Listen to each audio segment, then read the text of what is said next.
महकमा मौसमियात ने आने वाले दिनों में मुल्क के मुख्तलिफ हिस्सों में तेज़ हवाओं, गरज चमक और मूसलाधार बारिशों की पेशगोई कर दी है। महकमा मौसमियात के मुताबिक मरतूब हवाएं सिंध और बालाई इलाकों में दाखिल हो रही हैं।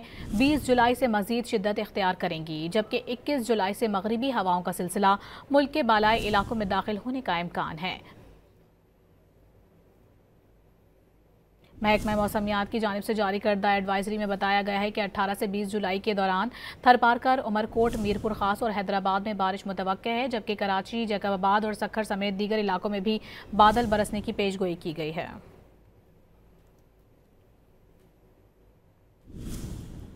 महकमा मौसमियात ने आने वाले दिनों में मुल्क के मुख्तलिफ हिस्सों में तेज़ हवाओं, गरज चमक और मूसलाधार बारिशों की पेशगोई कर दी है। महकमा मौसमियात के मुताबिक मरतूब हवाएं सिंध और बालाई इलाकों में दाखिल हो रही हैं। 20 जुलाई से मजीद शिद्दत इख्तियार करेंगी, जबकि 21 जुलाई से मगरिबी हवाओं का सिलसिला मुल्क के बालाई इलाकों में दाखिल होने का इम्कान है।